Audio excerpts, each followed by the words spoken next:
Hi class. Um, I am Max, and this is my policy presentation video for my paper. I did it on House Bill 4002. So this bill is in response to a previous measure, that Oregon passed in 2020, which was Measure 110. And Measure 110 decriminalized possession of small amounts of drugs in Oregon. It was a big deal. I remember voting for it at the time. It was supposed to be a large like reform on the war on drugs and make it so that instead of being put in jail, people got treatment. So they would be able to actually get treatment for their drug addictions instead of just being thrown in jail and going through the prison system. Didn't really work out that way, in my personal opinion. I've read some research that it actually made it a lot worse because with the pretty much no penalty, it made it that people just did more drugs and without worrying about doing it in public because they wouldn't get in trouble. They'd be issued a citation. Measure 110 made it so you'd just be handed a citation that said you could go to treatment but didn't force you to.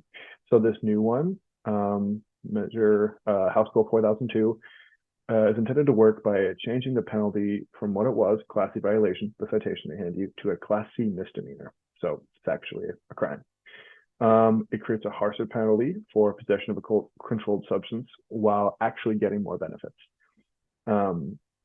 It doesn't want, while it will arrest some addicts, it doesn't want to just send them to prison and not give them treatment, because in that case, drug offenders come out worse than when they went in more often than not. So just putting them in prison does not help.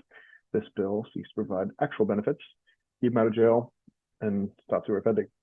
Excuse me. Measure 110 didn't actually provide many benefits. So what are the benefits that I'm talking about? The first one is the opioid use disorder medication grant program, which gives jail-based medications to persons in tribal and local correctional facilities. So I thought this was cool because they give you medications while you're in jail.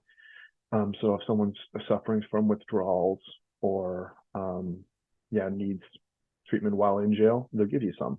I like that it included in tribal and local correctional facilities because I know how prevalent alcoholism and drug use is on reservations. So that's the first one. In jail, they give you treatment. So that's great. Another benefit that this bill provides is the behavioral health deflection program. In this program, possession of controlled substance offenders would have the opportunity to enter it and avoid jail time. So if they completed this treatment program, they would be offered a chance to go in the program and to get their case expunged.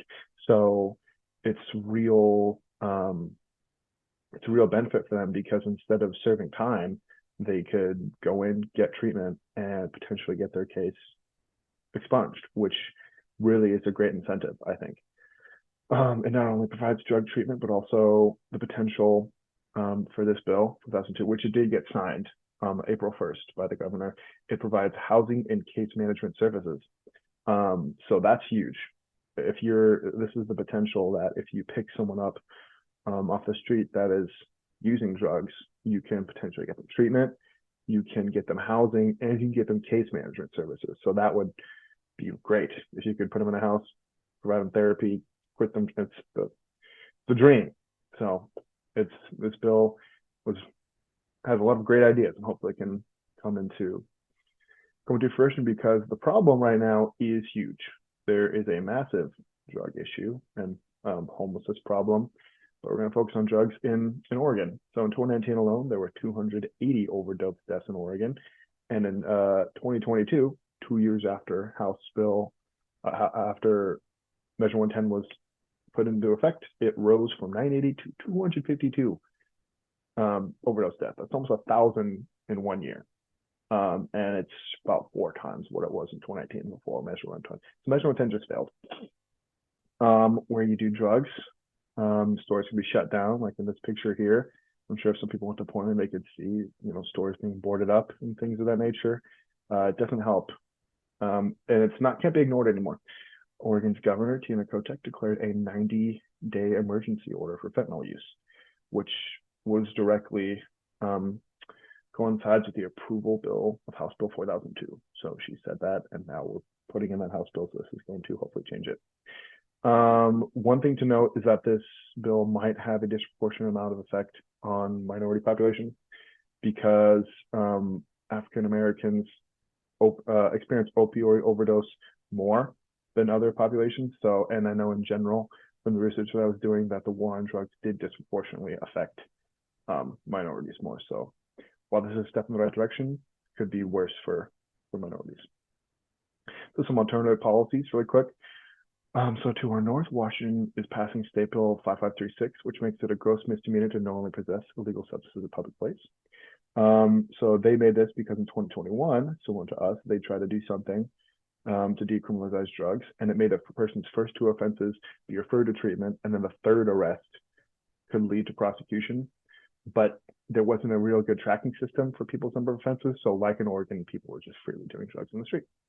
And then to our east, Idaho will adopt House Bill 4006, which gives those found trafficking fentanyl a mandatory 3 years in prison and a $10,000 fine for 4 to 13 grams, which is awesome. I mean, personally, I think it's awesome, but it's a much bigger fine. The Idaho bill adds a drug-induced homicide prevention, which could be a felony if they supply drugs that later kill someone. So I think this could be especially beneficial because if they're distributing deadly fentanyl, it could make it less lethal to avoid a felony. That people would make it less lethal to avoid a felony is the idea that I think this would bring up because they don't want to grab that felony. So, final recommendation. This bill has the potential to give Oregonians access to the care and treatment they need. Hopefully, people actually choose to do the treatment. People who are suffering from these chronic addictions, opioids like fentanyl and heroin are so debilitatingly addictive. Giving them a phone number and a flyer saying, hey, you can go to treatment if you want, unsurprisingly didn't work.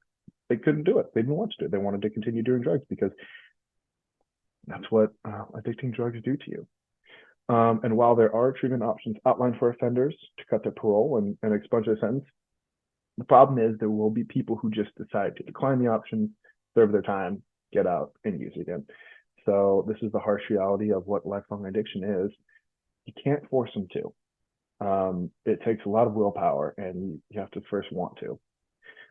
So this policy can be improved, requiring those to be arrested multiple times. This is my recommendation, that you simply cannot force them to do rehab. I know it's not really the most realistic, but I feel like you could give them treatment, make them just go through treatment before they get out.